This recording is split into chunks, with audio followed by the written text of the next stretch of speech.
പ്രിയമുള്ളവരെ, ഈ വീഡിയോയിൽ നമ്മൾ സാമൂഹിക വിശകലനത്തെക്കുറിച്ചും സാമൂഹ്യശാസ്ത്രപരമായ ഭാവന എന്ന ആശയത്തെക്കുറിച്ചുമാണ് ചർച്ച ചെയ്യുന്നത്. ആദ്യം നമുക്ക് സാമാന്യബോധം അഥവാ കോമൺ സെൻസ് നോളജ് എന്താണെന്ന് നോക്കാം.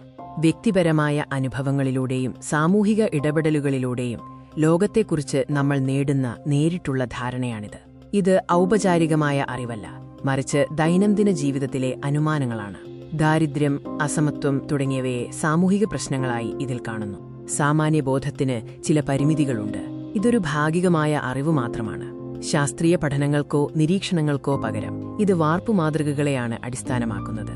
ഉദാഹരണത്തിന്, കൗമാരക്കാരെക്കുറിച്ച് പൊതുവെ പറയുന്ന നെഗറ്റീവ് അഭിപ്രായങ്ങൾ. അതിനാൽ സങ്കീർണമായ സാമൂഹിക പ്രശ്നങ്ങളെ മനസ്സിലാക്കാൻ ഇത് പര്യാപ്തമല്ല.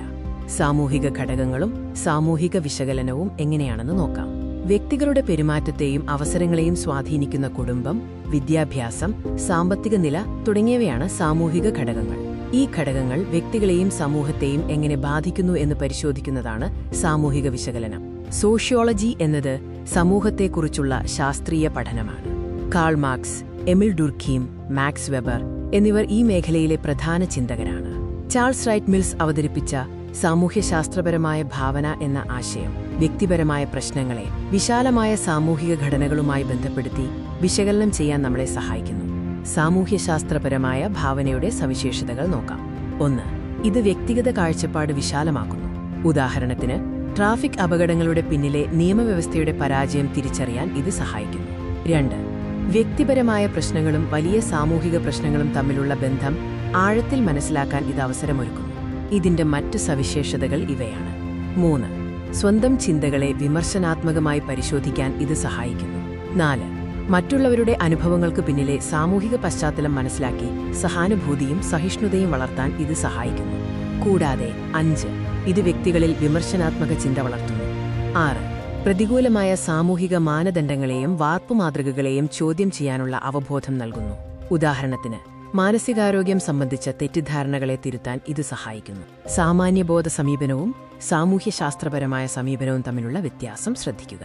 സാമാന്യബോധം വ്യക്തിപരമായ അനുഭവങ്ങളിൽ ഒതുങ്ങി നിൽക്കുന്നു. ഇത് പലപ്പോഴും വാർപ്പുമാതൃകകളെ ആശ്രയിക്കുകയും യാഥാർത്ഥ്യങ്ങളെ വിമർശനാത്മകമായി കാണാൻ പരാജയപ്പെടുകയും ചെയ്യുന്നു. നേരെ മറിച്ച് സാമൂഹ്യശാസ്ത്രപരമായ ഭാവനാ സമീപനം വളരെ വിശാലമാണ്. ഇത് വ്യക്തിപരമായ അനുഭവങ്ങളെ സാമൂഹിക ഘടനകളുമായി ബന്ധിപ്പിക്കുന്നു. സാമൂഹിക ഘടകങ്ങളുടെ സ്വാധീനം ആഴത്തിൽ വിശകലനം ചെയ്യാനും വിമർശനാത്മകമായി ചിന്തിക്കാനും ഇത് നമ്മളെ പ്രോത്സാഹിപ്പിക്കുന്നു. സംഗ്രഹമായി പറഞ്ഞാൽ, സാമാന്യബോധം ദൈനംദിന അറിവാണെങ്കിലും അതിന് പരിമിതികളുണ്ട്.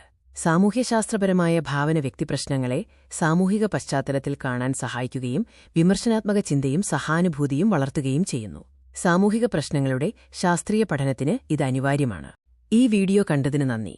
നിങ്ങൾക്കെന്തെങ്കിലും സംശയങ്ങളോ ചോദ്യങ്ങളോ ഉണ്ടെങ്കിൽ ചോദിക്കാവുന്നതാണ്.